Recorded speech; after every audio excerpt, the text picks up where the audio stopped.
This world has been connected, tied to the darkness, soon to be completely eclipsed.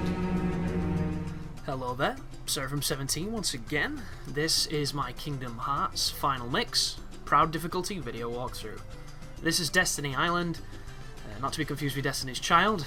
That's something completely different, and it involves 3 black women who sing. But this is all tutorial at this moment. You can fight people from the past if you've played other Square games. You can do quite a lot of expositional stuff and fun stuff and just adventuring. And it's a very slow start to a modern game. But at this time in gaming, you know, it was a much different mentality towards RPGs. So I think it's fine. I think it's refreshing, actually, and it reminds me of what I liked about it, because there's something extremely happy and jovial about the beginning of this game.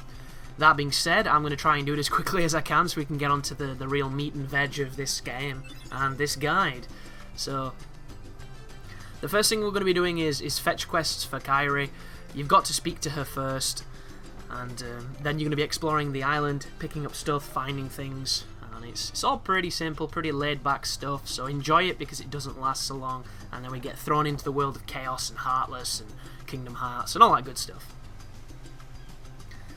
So, I've got about 10 minutes here to speak about what I think about the game, because on the levels there's probably going to be stuff to say, and I also have the official piggyback guide for this game that I've had for over 10 years and it still looks pristine, which is, you know, testament to how anal I used to be about these walkthrough books. And it's a fantastic little guide, not necessarily for tips, but for artwork and for just cool little, you know, factoids and things.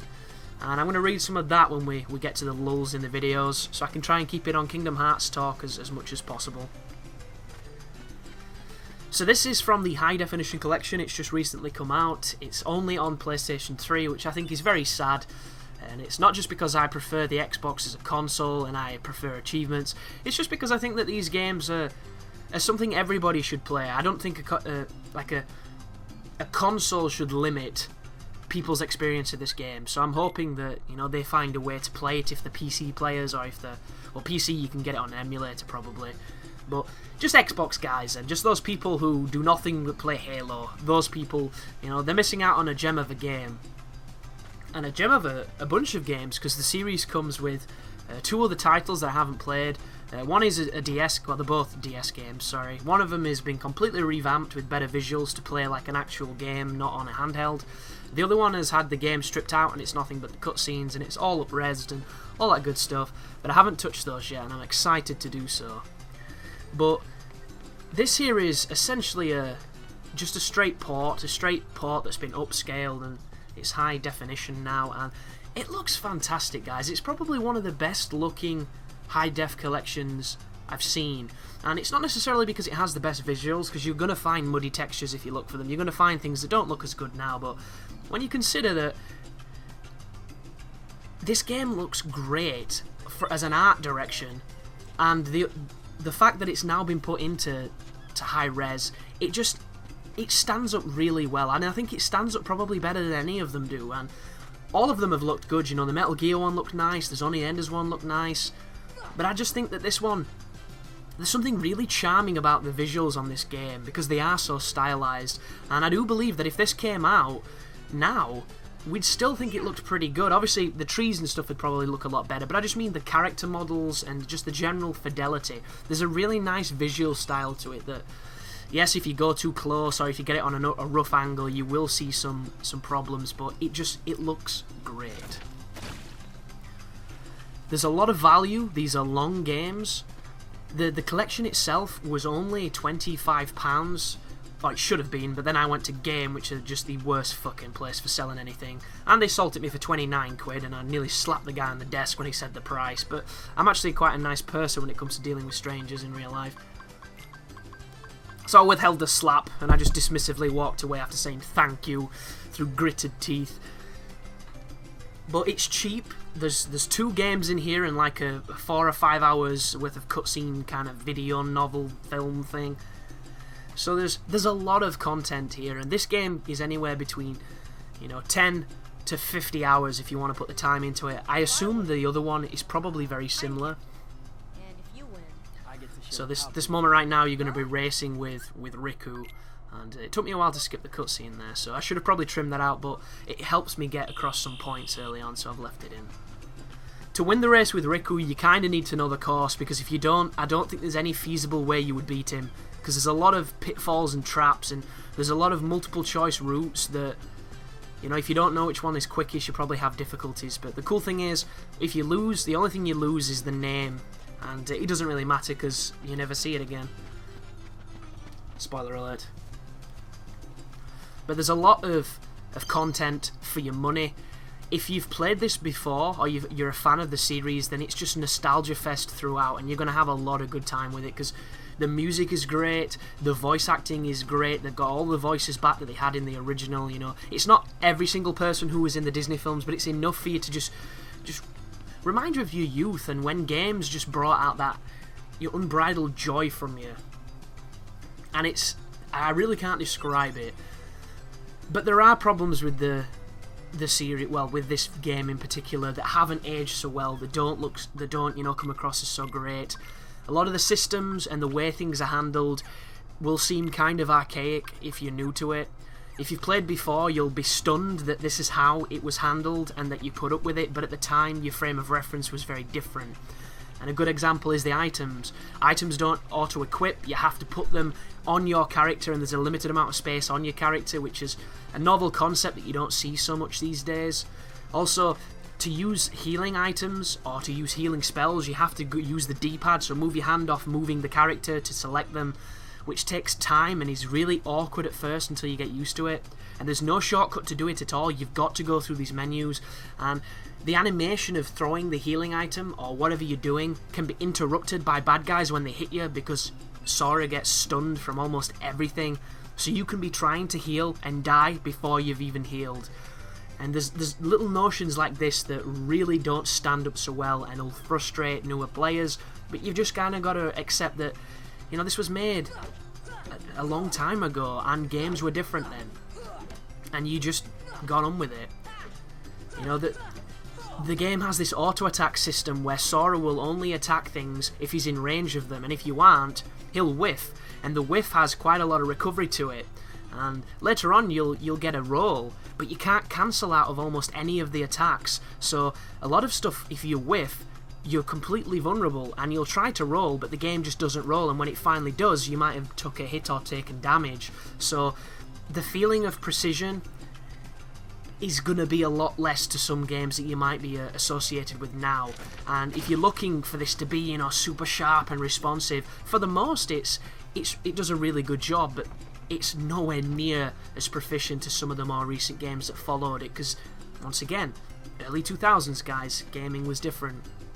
The camera, Square have done everything they can to make the camera much more bearable, because before it was worse than it is now, and it's still pretty bad, guys. I'm not going to lie to you. The camera is awful, but, you know, cameras in a lot of these kind of games are not great, especially when it's situational. There's a lot of circumstances where the camera just really struggles, and there's motions in this game where you can't move the camera, and you know, you're restricted to angles, and it clips on things, and there's a whole wealth of little nuanced things that you're going to spot that, you know, we don't really have these days, but if you can see past them, there's a really fun game here. It's just, there are certain parts that are going to drive you mad. Absolutely drive you mad, and it's one of those things where I'm really looking forward to Kingdom Hearts 3, because I'm interested in how they make a contemporary version of this game that's not on a handheld, but at the same time, if they stick to their guns and a lot of these systems return, I can see it not being as successful, because we're a lot less lenient on the flaws of games these days. And a lot of people will just grow to accept them and appreciate them, but sometimes it can be really hard to do. And one of the things I tried to do on this game is I turned off the auto lock, because I found it was really frustrating me. There was times when Sora was attacking things I didn't want him to. When I was trying to get away, I couldn't because he was locking onto things. So I turned it off.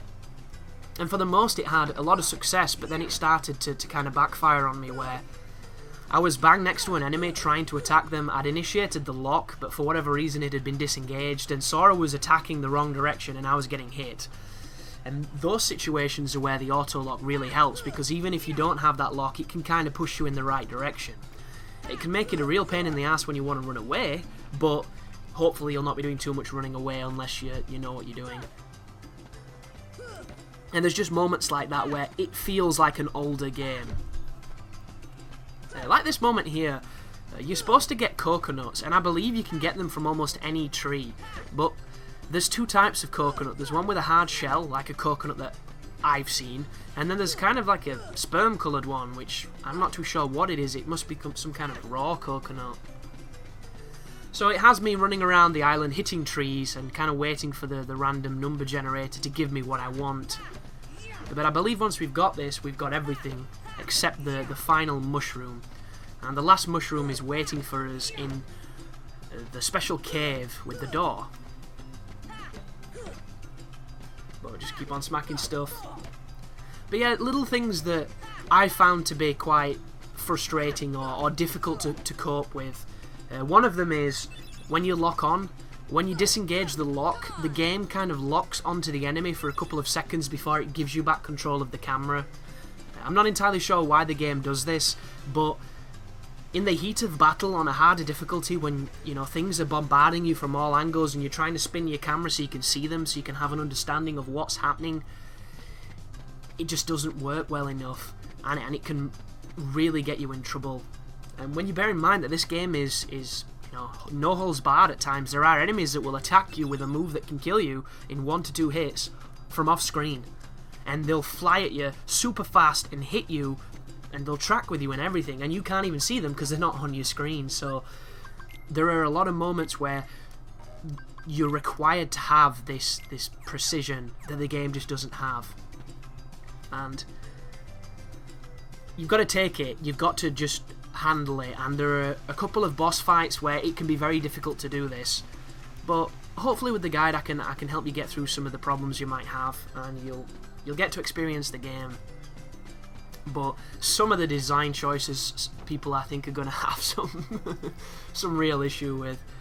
And I would myself, if I'd never played a Kingdom Hearts, I think I would have loved the game's look and its feel and just the Disney stuff, but I think the controls and the mechanics would have drove me mad. So what I'm going to try and do for the sake of this guide is I'm going to try and be as objective with my critiques as I can, because when I put a lot of passion into them, a lot of people seem to think that I'm just bitching and complaining for the sake of it, which is never what I intend to do. And a lot of my subscribers already understand this and appreciate this, and that's probably one of the reasons they subscribe to me, because I tell them what I think is good and what is bad and how it could be improved or what should be better. But a lot of the randoms that just drop by, I think they're kind of disheartened by some of the content, because there's 5 minutes of me saying that this camera angle is a piece of shit and here's why and here's how it should have been fixed but wasn't. So just take it with a pinch of salt, new people.